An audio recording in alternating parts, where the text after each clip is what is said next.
Hello everybody, welcome back to the channel. So in today's video, we are going to be talking about Barcelona's win and how they defeated Real Sociedad 2-0. Barcelona were able to secure second place in La Liga. It's a very important win. We knew that we had to get into this position because if we don't, right, La Liga has these rules. If you don't go into the second place or first place within the league, you're not going to be going into the Spanish Super Cup for the next year. Also, there is a lot of important sources of revenue that you could gain if you end up in the top two. So this game was very important for Xavi Hernandez and Barcelona, and we have done it. We got the 3 points. Lamine Yamal shined. Lewandowski had an amazing performance. Raphinha also scored a penalty. There were a lot of good things that we saw in this game that I do have to explain within this video. So if you guys are new here, welcome to the channel. I'm happy that you guys are here. If you guys are Barcelona fans, this will be the channel for you. So if you do want to support this YouTube channel, like this video and also subscribe to the channel, I would really appreciate it. So let's get on with this game and talk about what happened. We played in a regular 4-3-3, sometimes in a 4-2-3-1.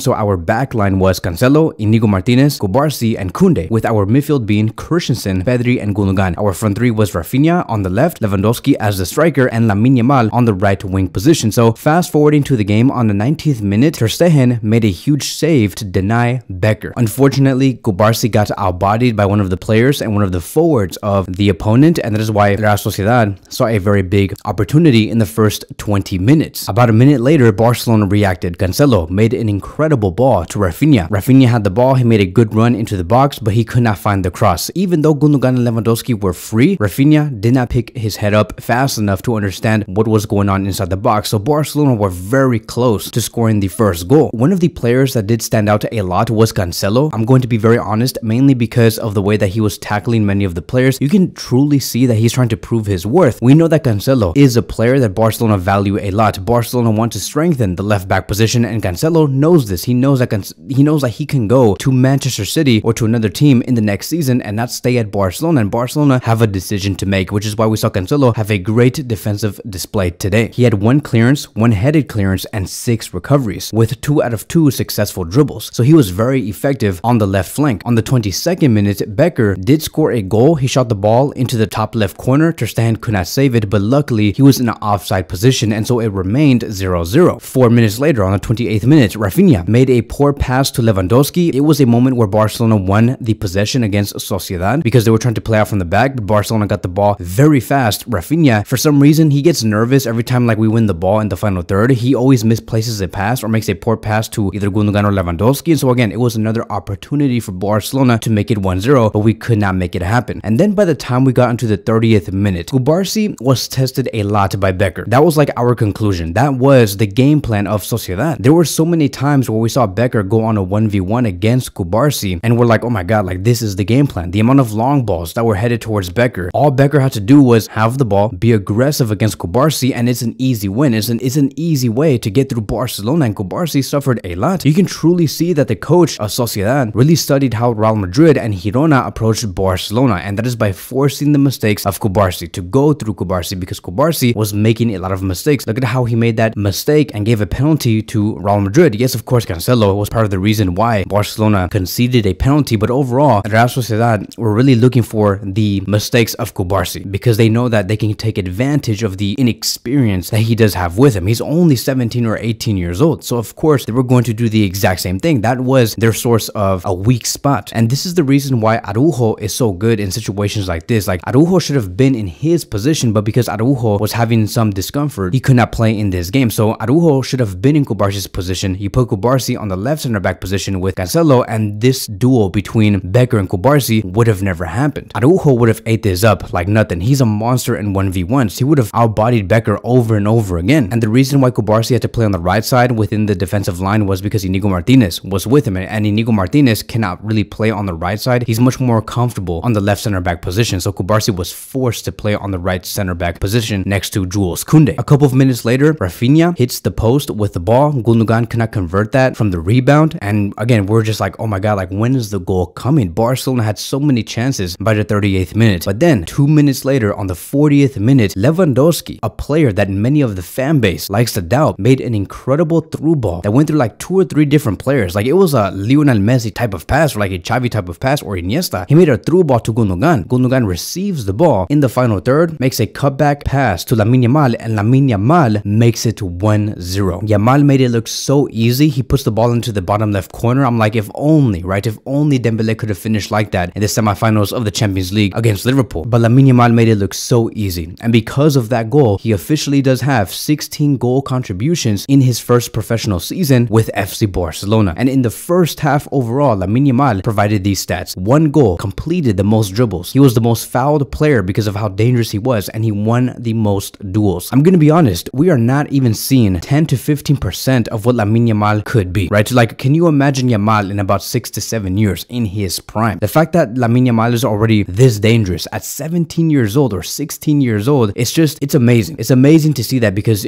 when you project what he could be, he's going to be such a dangerous player. It's only a matter of time before we do see Lamine Yamal have a 15 goal and 15 assist type of season. Like, his numbers are going to go through the roof within these next 2 years, and hopefully, and I pray, by next year. Gundogan, who provided the assist to Lamine Yamal, has now equaled his career best season in terms of goal and assist combined. In the previous season, which was his best one with Man City, had 18 goal contributions, 11 goals and 7 assists. This season with Barcelona, he has equaled that, but the numbers reversed. He has 5 goals and provided a total of 13 assists, which again equals to 18 goal contributions. It goes to show just how important of a number 8 he has been for Barcelona. We got him for free. So what a signing this player has been. I know that Xavi Hernandez is probably like the happiest person on planet Earth. The fact that we can continue to rely on someone like Gundogan has been so important, and he rarely does get injured. Also, about this goal, I don't know if you guys have noticed, but a lot of the strikers that we see today drop deep. Like the way that Lewandowski made that pass, that would have never happened if he never dropped deep into the field, right? Like, he was in a position of Sergio Busquets. I was like, this is very much like how Harry Kane provided the assist to Alphonso Davies against Real Madrid. A lot of these nines do this nowadays. Now, we have seen this before, like within the past 6 to 7 years, but it's becoming very common. A lot of strikers tend to drop very deep and provide those long balls either on the right side or on the left side that can either be a pre-assist or a assist. And the reason why this works so well is because it forces the defenders to drop deep also, which leaves a lot of space and gaps in the final third where other central midfielders and other fullbacks can take advantage of. And that is why Gundogan found it so easy to cut the ball back to Lamine Yamal. Another player that I do want to speak about is Pedri. Pedri had an amazing first half. He was circulating the ball, and most importantly, I don't know if you guys have noticed, but Pedri also had a great defensive display. We saw the Pedri that we saw like back in 2022, and that is amazing. Like, Pedri is finally reaching the fitness levels that we do want him to be in. In the first half, 46 out of 46 passes were completed. He created the most chances, which was a total of 2, and had the most successful tackles, which was also a total of 2. So Pedri is really upping up his game. I'm glad to say that we have 2 great number 8s in their own respective ways, Gundogan and Pedri. Going on into the second half, Barcelona were up 1-0. It was clear that we needed to find another goal just to solidify this game. On the 50th minute, unfortunately, Gundogan got a yellow card. He is going to be missing the next match against Almeria, which really sucks, but again, we have Pedri, and I would like to see, hopefully, Pedri start with Fermin Lopez and Christensen into the next game. On the 65th minute, 15 minutes later, Raphinha made an amazing curl shot from outside the box, but it was saved by the goalkeeper, right? It was going to go into the top left corner. It was going to be a golazo, but Raphinha could not find the back of the net. He continued to be very unlucky. That was like the 3rd chance that has been missed, and one of them hit the post. 3 minutes later, Mendes, one of the players of Real Sociedad, had a great chance to equalize the game, but his shot went out wide. He tried to shoot into the bottom right corner, but it went outside, and Barcelona got very lucky. Gundogan misplaced a pass from deep because they were trying to play out from the back. It was a huge chance, but it did not happen for the other side. On the 69th minute, Sergio Roberto and Fermin Lopez came on for Christensen and Pedri, and then 7 minutes later, Ferran Torres came in for Lewandowski, and a lot of the people at the Barcelona stadium were applauding Lewandowski for his performance because of how well he was contributing to the attack in the first 55 minutes. You saw a lot of energy, you saw a lot of focus, a lot of key passes that were being displayed. Lewandowski had an amazing performance, and Lewandowski knew that himself, which is the reason why when he left and he had to walk off, he looked very irritated. You can even look at the picture here. He was just thinking like, yeah, I had a great performance, but I could not even score. And I think that Lewandowski did deserve a goal against this team. A minute later, it took like 50 seconds, but we saw Ramiro deny Ferran Torres. Ferran Torres had his first touch. He was about to shoot the ball, but the goalkeeper blocked it, and Ferran Torres could have scored the second goal for Barcelona. And I'm not going to lie, I thought that Barcelona were going to concede because in those last 15 minutes, it was going very back and forth. Barcelona, I knew that they were getting nervous and agitated because they wanted to close the game. Like, for example, on the 82nd minute, Cancelo had the ball. He was about to pass it to Ferran Torres again so Ferran Torres can finally have that goal, but Cancelo wasted an enormous opportunity and failed to pass the ball fast enough to Ferran Torres. On the 84th minute, minute. 2 minutes later, Lamine Yamal had a big chance to score a brace, but he just took too long to shoot the ball. And I'm like, dude, there was like 5 players inside the penalty area, and Lamine Yamal just was taking his time to shoot the ball. And Xavi Hernandez was getting nervous. He's like, dude,